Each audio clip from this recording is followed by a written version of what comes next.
Welcome everyone, and thank you for joining us for this lunchtime webinar, Leading with Empathy in the Workplace, delivering on the goal of bringing your whole self to work. I'm excited to see that we have so many attendees joining us so far today. I'm Beth Chandler, President and CEO of YWCA. As the first YWCA in the United States, YWCA has been committed to eliminating racism and empowering women for over 150 years. We fulfill this mission through our diversity, equity, inclusion services, our girls leadership program called F.Y.R.E, our advocacy work, and events such as this one. As the reality of the COVID-19 pandemic set in, and many workplaces transitioned to working from home, it became increasingly difficult to keep our personal lives and our professional lives separate. Those who were fortunate enough to not lose employment faced new challenges, such as balancing childcare, elder care, dogs barking in the background, physical and mental health, food insecurity, and more. Continued police violence and anti-Blackness have exacerbated the toll on our Black communities. Employees are being asked to put their grief on hold at work, an absurdity which Shaniqua Golding expertly satirizes, stating, "I just witnessed the lynching of a Black man, but don't worry, Ted. I'll have those deliverables to you by the end of the day." Organizations often state their desire for employees to bring their whole selves to work. So we ask, how can we ensure that we account for the stress, pain, and trauma people are experiencing? It is imperative for organizations to ensure more equitable outcomes moving forward, and this begins by creating a more supportive environment for their employees. Today, we will explore the questions: what are ways to prioritize equitable and inclusive outcomes in our workplace, reopening plans, and what opportunities does this moment in time present us with to address systemic inequities? Hosting events such as today's is a critical part of YWCA's work to create more inclusive environments for women, people of color, and especially women of color. We need your help to keep providing individuals and organizations with the tools to create more equitable outcomes. Like other organizations, YWCA is facing unprecedented financial challenges due to the pandemic.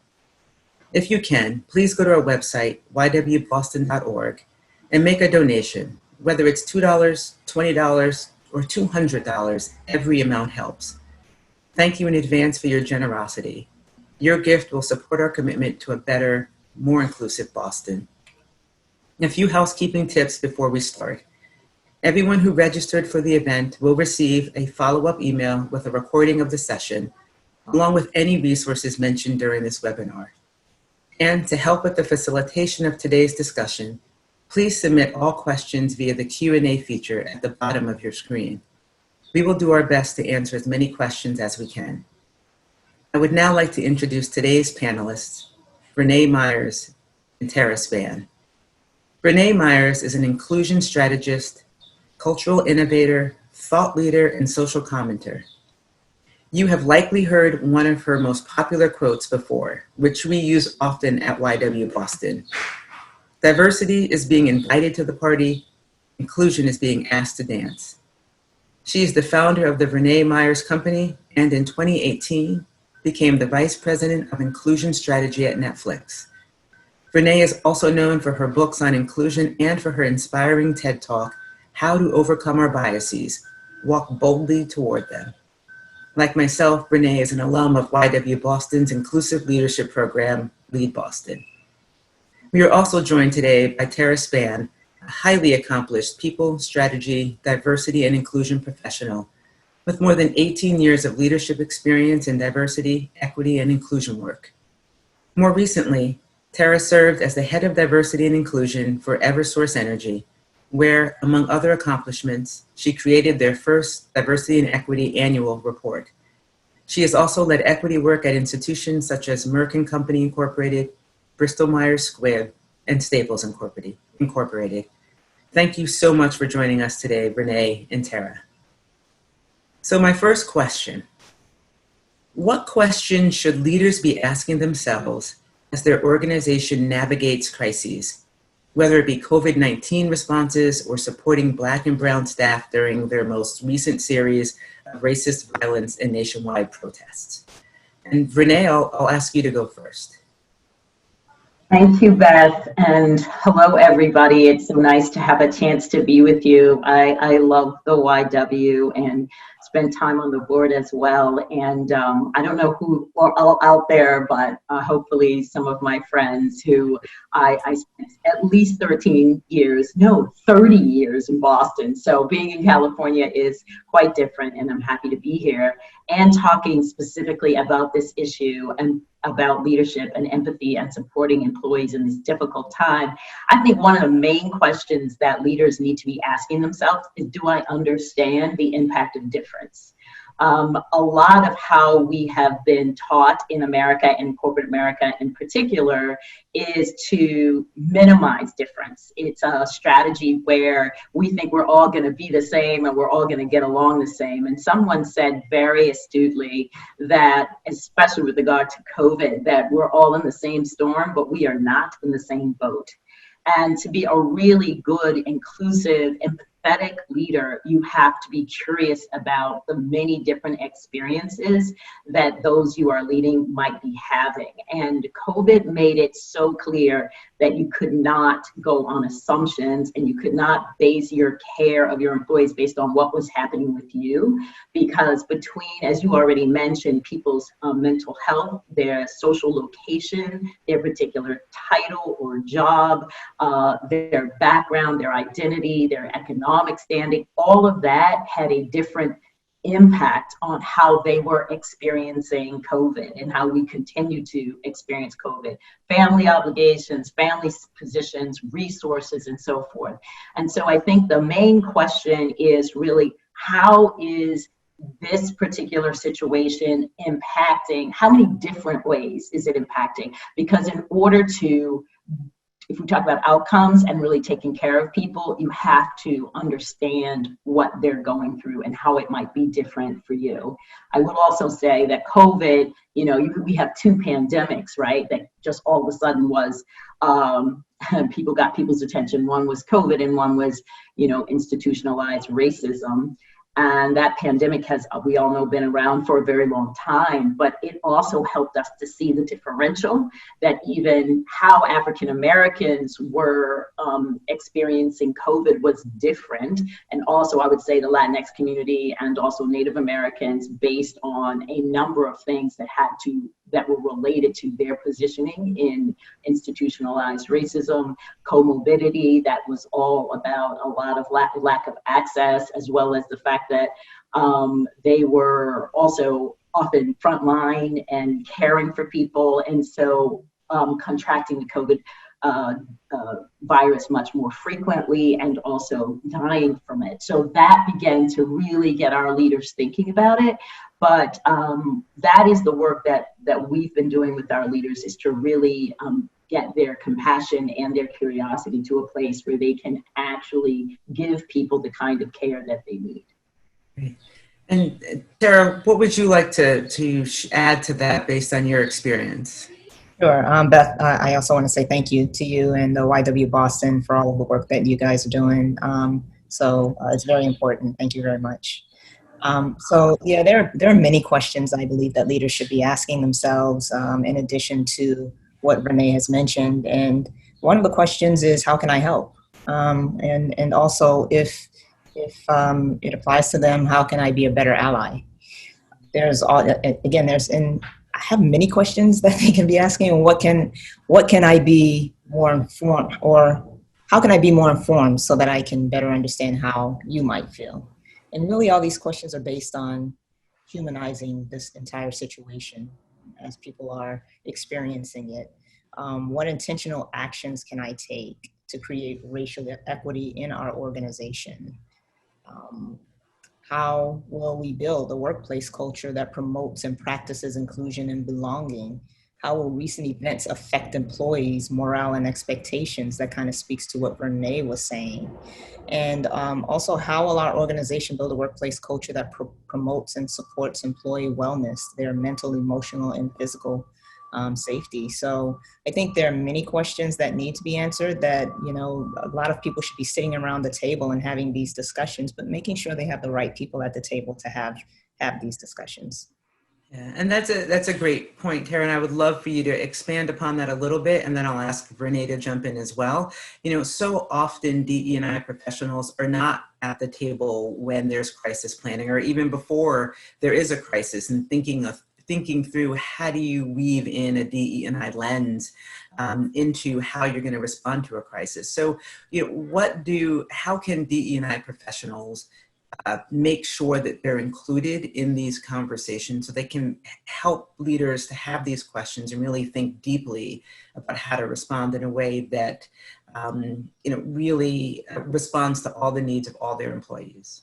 Yeah. So yeah, the best way to really ensure that diversity, equity, and inclusion are woven into their response is to bring a DE&I professional and diverse planning team into the planning process. So when I say diverse planning team, I'm saying, you know, take advantage also of the employee resource groups as a business resource for understanding and guidance.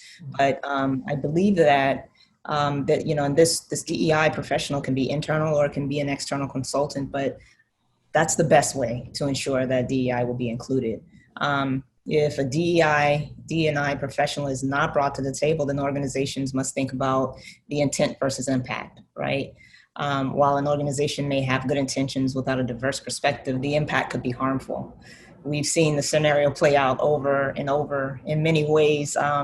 Things that come to mind are, I know that there were 2 Dove commercials, one 3-second ad that featured 3 women each removing their shirt to reveal the next, where the transition from Black woman to white woman evoked a long-running racist trope in soap advertising, resulting in a perspective that a dirty Black person was cleansed to whiteness. Now, the intent was something different, but again, the impact was totally something different. And this has played out in many different ways. There are many commercials and ads that have really kind of popped into my head. But in essence, if color and diversity is not brought into the planning process, there's a high risk of repeating the cycle of systemic inequality.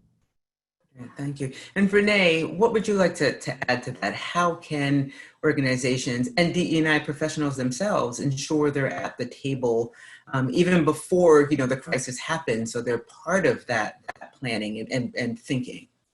Yes, absolutely. That's what you would hope. You would hope that you're not scurrying about in the middle of a crisis, trying to get you know, information from people or bringing people who had been outside of those decisions in at the last minute. But you are wherever you are. And one of the things that I think we can learn from this time is that in addition to the DE&I professional, everybody has to adopt an inclusion lens. Really, the work of I&D is to embed that perspective, that approach, that curiosity, that awareness, that learning into every decision you're making, so that even if the D&I person is not in the room, the mentality and the perspective taking is in that room and the voices are in that room, because we, you know, it's not going to be possible to have the person there all the time. And so it's important to have an individual who's an expert who can help you, absolutely. And we've got to get to a place where that is not the only person providing the inclusion lens on this work. And this is especially important because there were some companies, I mean, lots of companies are struggling through this time, and they had to decide, like, are they going to let go some of their employees? And you basically need everybody making those decisions to be thinking about, just like Tara said, are we about to reinforce inequity here? And often it's a little late in the game, because the way the organization has set people up is that most of their diversity is in the lower ranks of that organization. And those are often, and they're like the people who came last to the organization, and so they're often the ones that are first let go. They also don't necessarily or haven't had the opportunity to develop the kind of relationships with certain leaders, or where they feel invested in them and they're going to fight for them even through the crisis. And so you start to see patterns that need to be changed as far as when we get into a crisis, how the outcomes are ultimately, because usually the outcomes are reinforcing the inequity. And so you really have to ask yourself, okay, who are we letting go? Why are we letting go? More importantly, who are we letting stay, and why are we letting them stay? And do we want to think about areas of leadership that need to look different, and what would that be? How would we do that? When we're cutting compensation, when we're deciding who comes back even. So we're not through this crisis, and I don't know, apparently America cannot get ourselves together here. We may be in a crisis much longer than we thought we were going to be, but the decisions about returning to work have to be made through an inclusion lens, and helping people and being empathetic really requires everybody to be applying the principles of inclusion as they are making each and every decision, and looking deeply to see if there is bias embedded in these choices. And often they are. And so we need a lot of people saying, hey, wait a minute, excuse me, let's stop and think about what we're doing. And that is the piece that I think has not happened as frequently as we would like in these situations, and why we find ourselves in this horrible circle and revolving door of losing the diversity that we spent so much time trying to bring into an organization. That's a great response. And Tara, I want to go to you. One of the things you both have been suggesting in your comments, and I think it's more than a suggestion, is so how do we help people to build this diversity, equity, inclusion lens into their teams, right? Because we're asking for organizational change, individual change, and change is hard. This is work that YWCA does with organizations in trying to help people, do the change individually and at the org level to build in this lens throughout the organization. And what are some things, if people are saying, what do I do? Where do I start? Can you make some suggestions, not necessarily on who to work with, but how to have this be embedded in your structure, your strategy, to say this is who we want to be? Yeah, there are many things that they can do. First of all, I think leaders and people in the organization need to listen and listen for understanding. So, these things have been happening and occurring. So I think they do have to look through a different lens to actually see them sometimes. But I think that's a good start, is really listening to understand and try to develop a trust with your organization and create a safe environment for difficult conversations. So you do that, then you'll get the information that you need to really create a lens for what's happening in your organization. I would also say perhaps provide some resources that create a level playing field. In other words, function beyond equality and create equity within your practices. So these are action items, right, that must take place. But it's with a lens to understand that everybody's different. So everybody is at a different place. So therefore, just because, A, B, and C are offered the same opportunity does not mean that they are actually provided an equitable opportunity. So I think that, yes, Vernā, you want to say something? No, I didn't want to interrupt you, but it made me think about something. So go ahead and finish. Yeah, I'll sure. add. But also be an ally and a sponsor and support Black and Brown employees. So oftentimes we find, and we've said it, and we say it over and over again, that we have to work twice as hard to get the same opportunity. So, and this is a true statement to many. So I believe that, people within the organization really, when they see inequities happen, speak up and support Black and Brown employees. So those are just some of the things I think that the organizations can think about and do. Yeah, the one thing I did want to add, Beth, and I think this is super important, don't make your Black and Brown employees do this work for you, right? So there are so many, unfortunately, people who are already underrepresented are directly impacted by what is going on, and they're being dragged into all sorts of conversations. They are being asked about their opinions day in and day out. They're being asked to do jobs that are not their jobs. And that is a real problem because it's like re-traumatizing people. It's wearing them out. And you know, if people want to do it and they want to volunteer and they want to have conversations, that's great, but you still have to be looking after their well-being as well, which is why Tara's point about allyship is so important, because we need many more voices from the group that is, I would say, impacted but asymptomatic. That's white folks, right?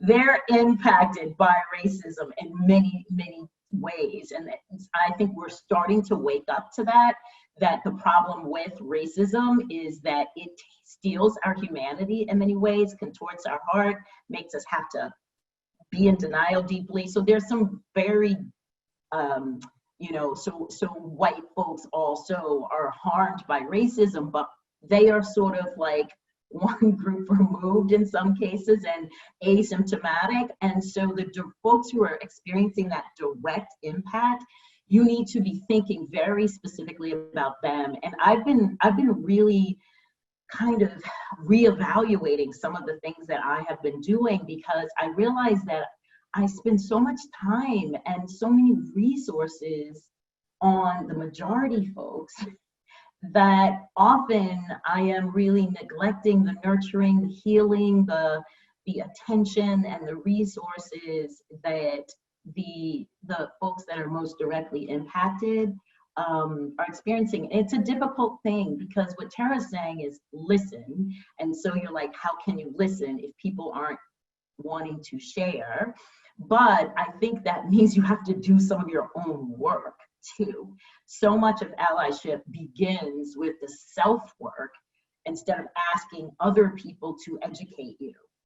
And this is something that we are really needing to reinforce in these conversations, especially regarding police reform and anti-Black racism and so forth, is that you need to go somewhere and talk with white people about racism and about whiteness, and then also understanding the Black experience or a Latinx experience or transgender or people with mental health conditions or whatever. That is your work to do, because by doing that, you lessen the burden of the group that is already directly impacted. And Tara, anything to add to that, and really thinking about how, you know, and Vernā, I think you brought this up in your comments, everybody is traumatized by this in different ways, right? Even as a white person, you may not have realized all of the trauma, but it does impact your humanity. And I think George Floyd is a perfect example of how that really tapped into people, and particularly people who identify as white, in a way that some of these other tragedies haven't. And I think if it hasn't tapped into you, then you know, this really has impacted your humanity, right? So we're all impacted in different ways. So, you know, how can organizations start to grapple with the idea of trauma, and, you know, having a trauma-informed lens, and not that we have to all be trauma experts, but how do we start incorporating that into organizations and being mindful of the trauma we're all experiencing because of systemic racism? Yes, great question. In order for employees really to bring their whole selves to work, which is really what all companies are saying when they're talking about diversity, inclusion, belonging, you know, the organization must create a safe environment for these uncomfortable conversations.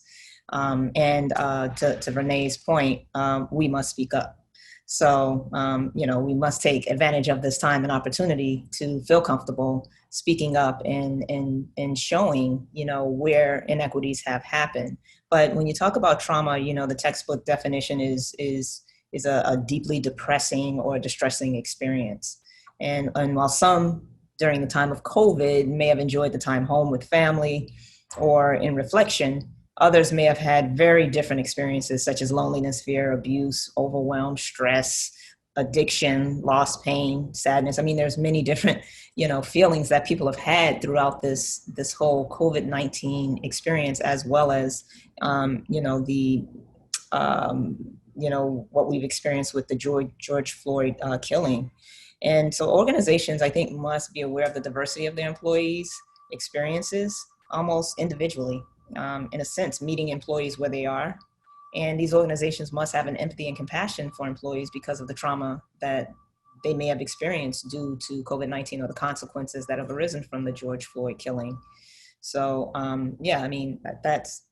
they just have to be more aware that everyone is experiencing these times differently, and be open to listening how they can, again, help by being an ally or creating an organization or an environment that is safe for everyone and that creates the resources that are necessary to create equity. And Vernā, would you like to add?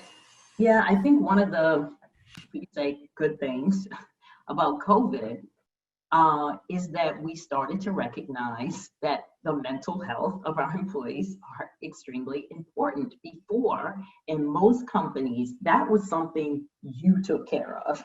Outside, we don't want to know about it. There was a deep stigma associated with it.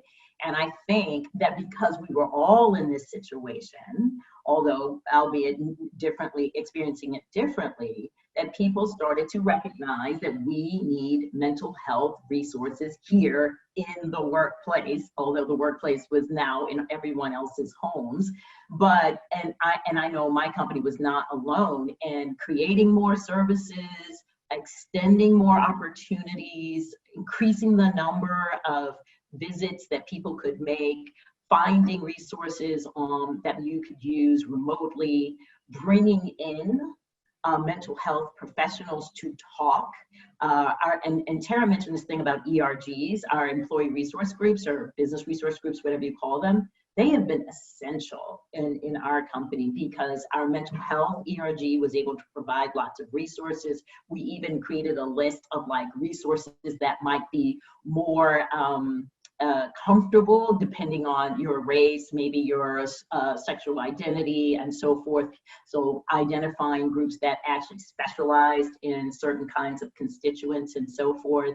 Having our staff that was on HR talk to a professional because we're kind of front line in this work and making sure that we were okay. So if there's a bright side to COVID, it's that we have started to recognize, I don't know why we didn't know this before, that human beings have these needs and that it impacts their ability to work. As if that is so, that work needs to be a place where people can find those resources and take care of those needs. And so I think that the trauma piece and we had xenophobia raise its ugly head during this period. So that was another area where we needed to pay attention and understand the traumatizing effect of that. So I'm really believing that I'm hoping that we won't go backwards as workplaces and organizations once this is all over. Wouldn't it be great if racism would just end? Find that thing we could all take. But it's going to be a long-term thing. And what I hope is that we've learned some things that we will continue. Great. Now, this wasn't a question that was on the list, so I apologize. But one of the things that has been happening a lot, or we're seeing anyway, is that organizations are trying to rush to action. Right? They want to be responsive to the demands from employees to show that they mean action.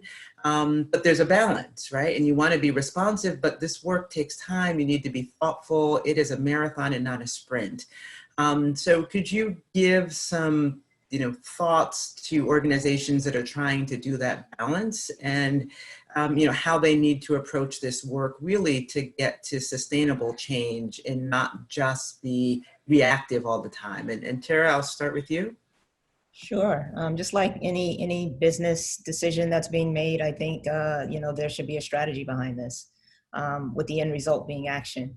But that strategy should start with, again, the humanization and listening and understanding what's happening, and also providing people with a long-term goal. Like, here's where we're trying to go with this. And here's where we are in the short term. We really like to work with you. We're working on our CEO communication, our internal communication, et cetera, et cetera. I think once you let people know that this is what we're trying to do, that our heart is in this, that we do have a soul at this company, and we are, this is the plan, and we need your help in it. Just like any other business decision, people are, we're a very patient people. And as long as we know and understand that things are being worked on and things are being accomplished, and that you're serious about it, and people are very loyal to their companies when they know that, hey, I'm a part of this and I know that they care. So here's the plan, and here's how I plan to participate in it. So I really do believe that, just like everything else, there has to be a plan around this as opposed to just reaction. So, that's, and again, I'm sure, Vernā, you've been called upon, and you, Beth, as well. During this time, I've gotten many emails, many texts, how can I help? What do I do? Can you help my company, et cetera, et cetera.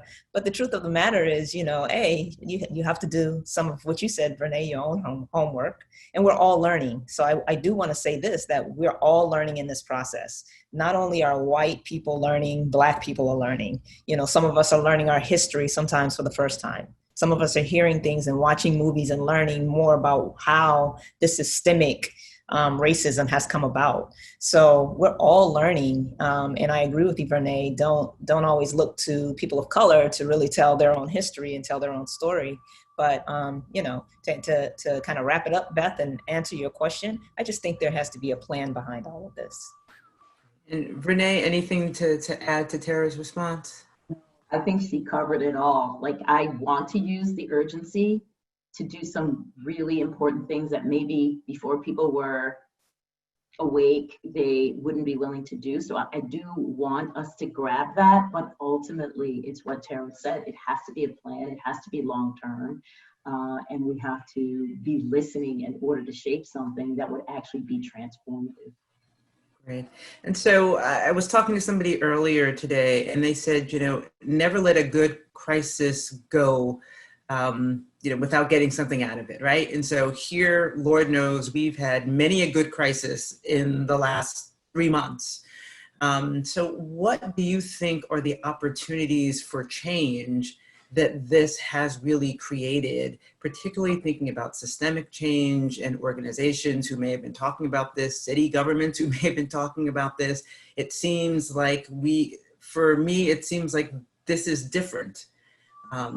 And so what are the opportunities for change that you think, that you both are seeing for organizations, and that we should really be looking to capitalize on? And Vernā, I'll start with you this time and then go to Tara.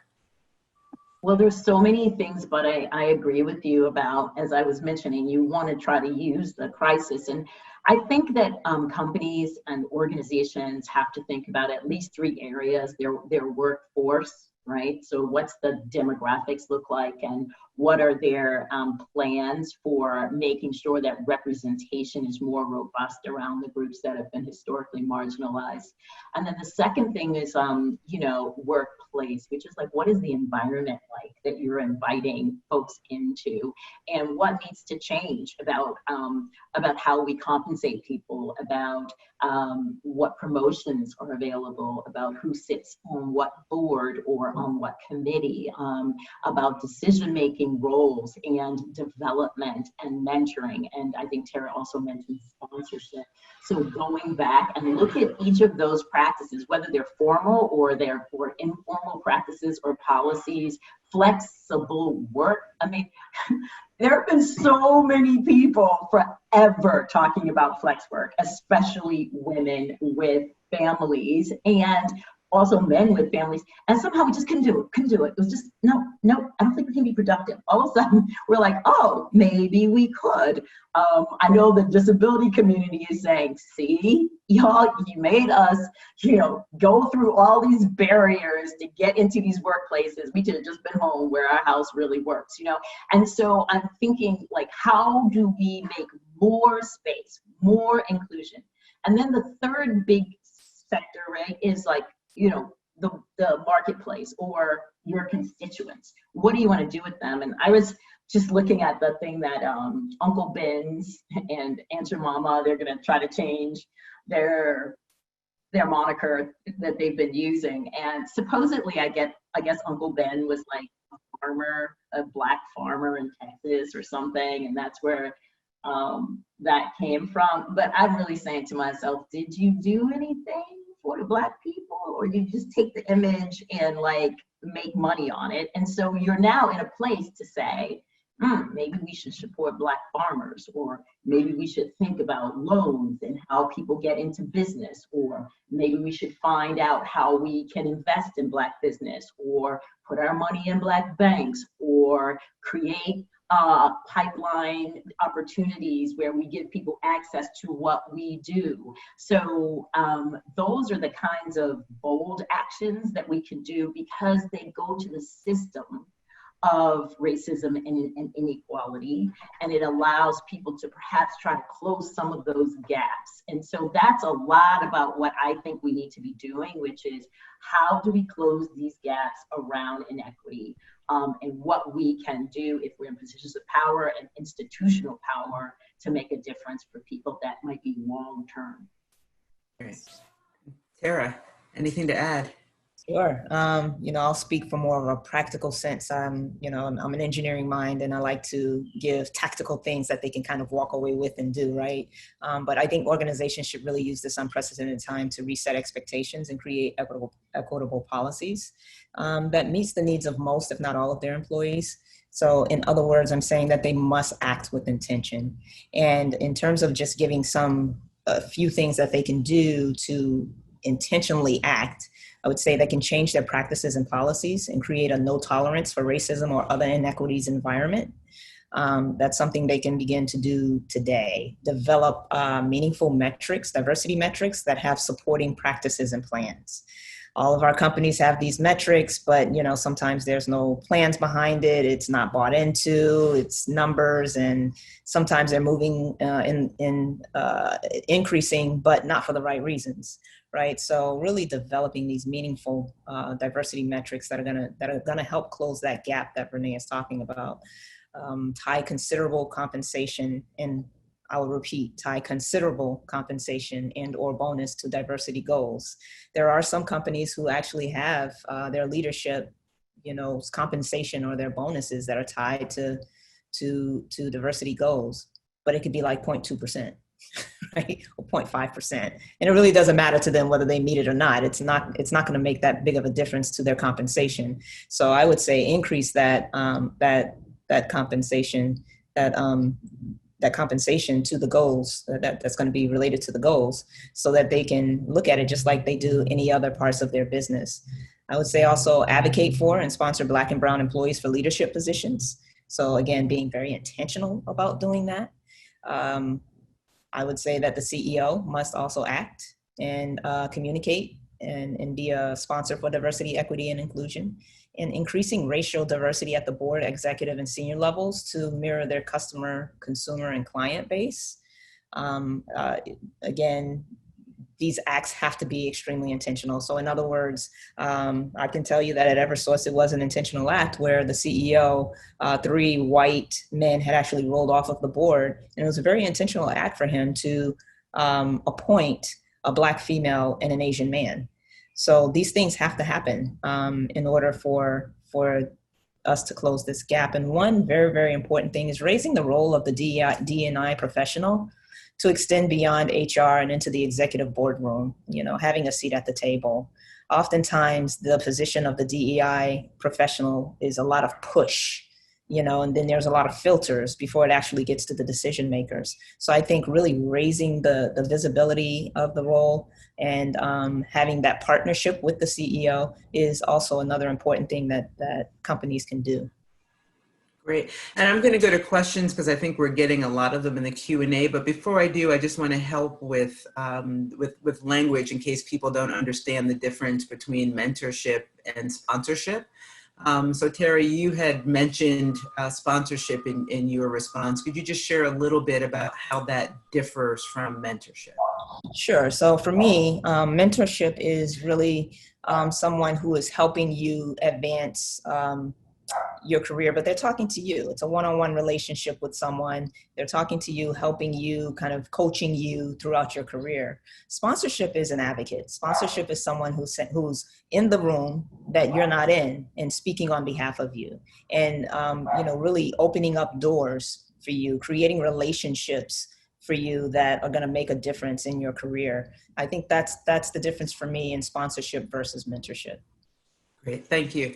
Vernā, I'm going to ask you the first question, which is what can employees do to hold their companies or organizations more accountable to this work? Because right now, lots of organizations are putting out statements saying, we believe in Black Lives Matter, and we're going to do this, that, and the other. So how can employees really, you know, hold them accountable to doing what they say they're going to do? Yeah, I mean, one of the best things that I have seen is how many allies have come to be part of this conversation. And the reason why this has been important is because often, as I mentioned earlier, we don't have the kind of representation that you need in different levels of the organization to really advocate for change or accountability in a way that will be heard. And so I think it's really important for people, no matter where they are in the company and no matter what their background, to be advocating. But it really does make a difference when there are a lot of people saying the exact same thing, and they're in high levels of the organization. And I think what helps is for us to be very courageous in some cases, because many people of color in particular have learned to cover. And if people are not familiar with that term, it's that you are actually performing a certain kind of identity because you believe that being your authentic self will not be helpful in your career trajectory and or might be seen as detrimental to you. So you cover your identity and what you need and what's working and not working.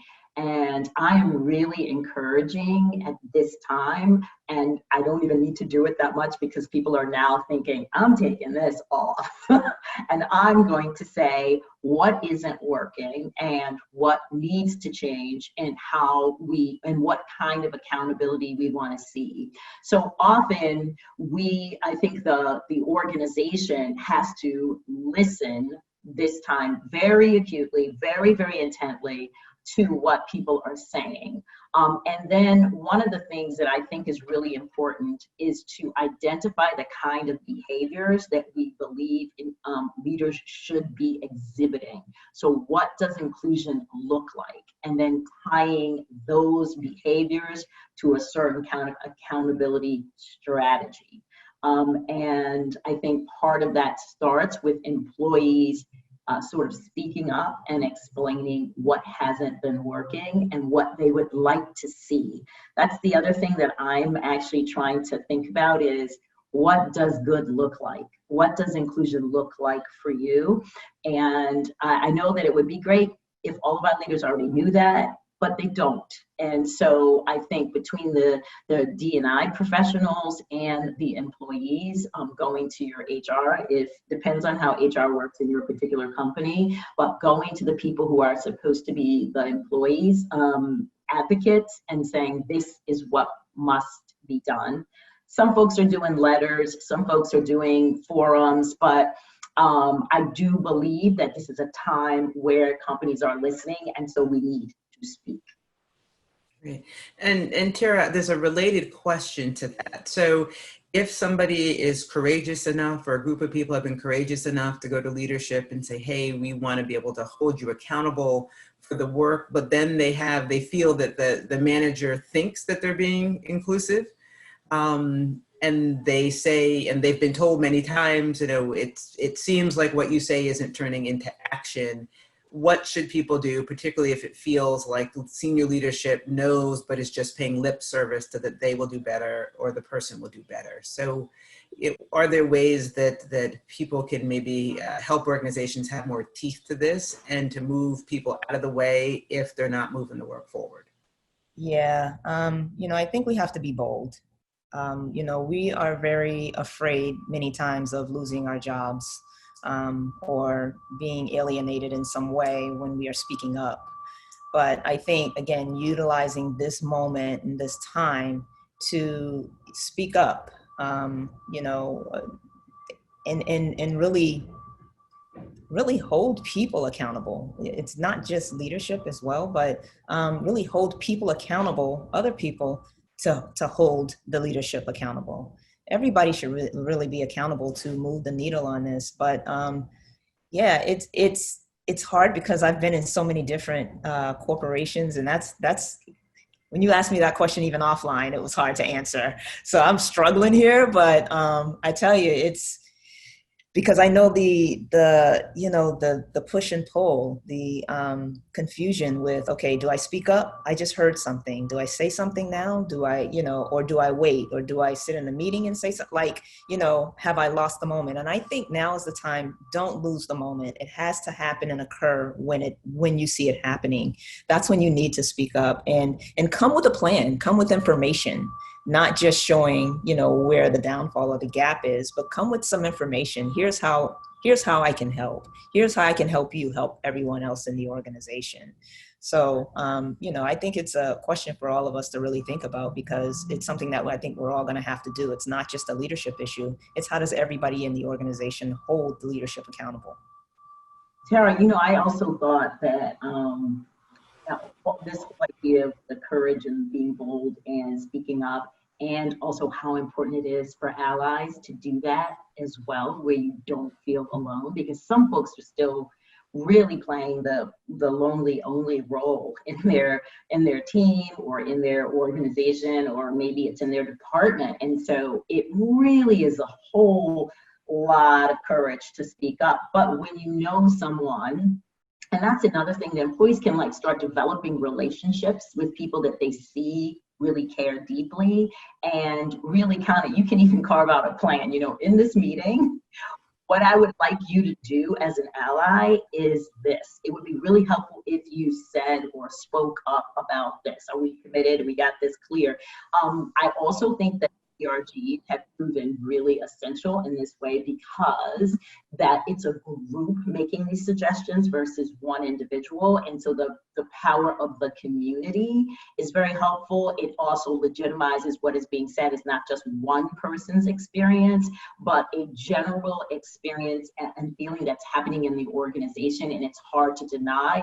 You have people from different departments, but of the same background, racial and ethnic background, and they're saying, I feel the same thing. I don't feel heard. I don't feel seen. I think we need to do this and that. And I love Tara's point also about, if you have an idea, if you have something that you think would work, I tell you, some people are like, I don't know, I want to help, I just don't know what to do. And you would wish that they knew, but I really think they're honest, they don't know. And so we've got to help sometimes, and allies who know better can do better. Mm-hmm. Great. So related question, because you both have talked a lot about the potential power of allies. So how can people who want to be allies but don't know what to say or do, enter into allyship with other groups, and particularly people of color? Because oftentimes people say, I don't want to say the wrong thing, I don't want to start crying, So how can one, not only do their own work, but also demonstrate that they do want to be an ally and be able to show allyship in an authentic way, not a superficial way? One or both of you can take that. I'd say be honest, be authentic, be honest. Say, I really don't know. Hey, I'm going to mess up. I'm going to say the wrong words. I may not describe this exactly the right way. I may use a term that may offend you in some way. I apologize in advance, but what I need is your help. So I think that people really need to be authentic and will help. I mean, that's in any situation when you're dealing with LGBTQ, when you're dealing, you know, everybody wants you to ask the question and know that you're coming, you know, in with your heart. So, you know, I think that's the key, is really having that the allies saying, look, I really need your help, and I want to be better at this, but please, I'm going to make some mistakes. And I think, again, the BRGs in a corporate setting are very helpful. Be a part of a BRG of which you don't identify, right? You know, I was a part of many different BRGs and didn't identify with the name of the actual BRG. But I think my learning was, at the end of the day, wow, we're more alike than we are different. And I'm actually sitting here learning something that, you know, I hadn't even known before. And what that does is it, you know, it strips you of all of those biases that you have, and now you're educated. So I think that's how people become better allies, is really to educate themselves and be a part of something that they don't even identify with, they don't even know about. What I would add, Beth, is that there is definitely a bunch of performative allyship going on where people are just trying to show themselves as being supportive, but are not really willing to do the hard work. It's allyship is a commitment, and it's not one act, right? It's a relationship and building trust. We use ally as an alliteration to remind people of major components of allyship, which is 1A is for advocate and amplify the voices of people who you are trying to support. L is listen. The other L is learn. And as I mentioned earlier, that learning starts with you taking care of the responsibility of educating yourself. And then Y is to yield.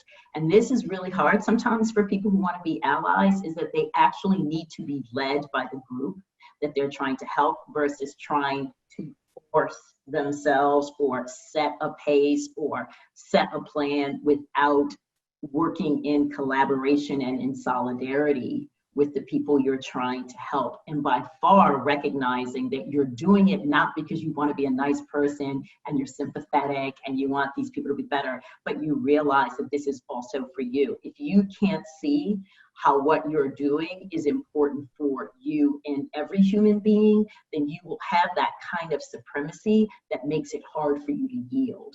And so I think those are really important things. People are calling it co-conspiracy now. They're calling it, you know, they're like, we're really trying to get people to understand that this is hard work. And if you are willing to lose something or be harmed in the work or to be struggled or to be uncomfortable, then you know you're really in it. But if you just want to be, you want to do something and it's still kind of at arm's length and it has no real impact on you, then you're probably not in the ally seat. Unfortunately, I think we have time for one more question, so I'm going to take a liberty and put it together with another. And so the question is, for a small organization who wants to do this work but doesn't feel like they have expertise on staff, how should they start? Where should they start? And related to that, for a smaller organization who maybe doesn't have enough diversity to do ERGs, how can employees who identify as employees of color feel like they can speak up and be part of the process if they have felt that they have been harmed over and over and over? So I guess it really was two questions, even though I just said it in the same breath. Tara. Can you call Vernā on that one first? Yeah, you know, you really have to invest, I think. So small organizations, and again, there have been some small organizations that have reached out to me as well. But, you know, this work is a business decision. It is not just, you know, a one-time hit. It's not a training that can be done. And I think they really have to invest in building a plan. I will say it again, I'm all about it. Building a plan around how will we systemically change things. And we have to educate ourselves. So how do you educate yourselves is by investing in either a person that's going to come in and help you with this information, or, you know, someone who's going to take the mantle and go out and find out this information as an employee of that organization and come back to the organization with that information. But yeah, I mean, it's hard, you know, because the smaller organizations don't really have the resources, but they're going to, if they really want to do this work, I think they have to extend themselves, and also for those people, and also create, you know, that environment of safety for others to be able to speak about it, not to look for them to educate them on it, but to speak about it and say, here's what I'm seeing. Here's the issues I'm seeing. I want to help do this work. I want you guys to help us do this work, and just work as a team to get it done.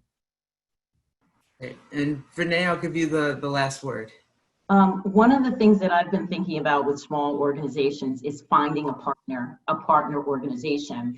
And that partner organization could be a minority-owned business. It could be a church that has done a lot of work on this, but like try to get resources from a community that you belong to so that you can do some work together, and they may have people who can inform you. I would also think pull together, you know, a committee. There is to do a lot of resource work. There are so many resources. As my friend says, Google is free. And also people have great trainings that they're offering for free right now. There's so many resources that if you could just get a committee together to try to figure out what would be useful for the company, I think that would be helpful. And you may have to shift your budget because this is essential, as Tara said. And so there are lots of possibilities, but I think it is hard when you're small, and it's hard when you're one of a few. So I would say join organizations. If you are just one Black person or one woman or one person of color, one trans Black person, try to find organizations outside of the company that can support you and take care of you. Yeah, and I can also just add to that again, my practical mind is at work, but, you know, do micro learnings. And that's as simple as showing a video, creating a safe space again, showing a video and having conversation about what you experienced during that video, and make this a part of your practice there. Make this a part of your staff meetings, whatever that, you know, and you can do that on many different issues. So, you know, these are just micro learnings that where you can end up having a 15-minute conversation. And that way it creates this environment where, okay, we're having the conversation, even though you may not have the tools. And that's when you do reach out to different organizations. You may not have the tools to really take those and come up with some solutions, but that's how you begin, I think, to have the conversation as well. It's wonderful. So Vernā and Tara, I really want to thank you so much for joining us today and sharing your invaluable expertise. This was really tremendous, and unfortunately our event has come to a close. I could have certainly talked to you guys for another hour. I encourage everyone who listened to continue the conversation, continue the learning, and continue to think about how you can advance equity in your organization. Please contact us at YWCA if you need help. You can also find information on our website about our diversity, equity, inclusion services, such as InclusionBoston and LeadBoston. And as I mentioned in our opening, we are dependent upon the generosity of people like you to do this important work in our community. And I hope you'll consider making a gift so we can continue to do this work and make Boston a better, more inclusive city. So thank you all again, and have an enjoyable weekend. Thank you. Yes.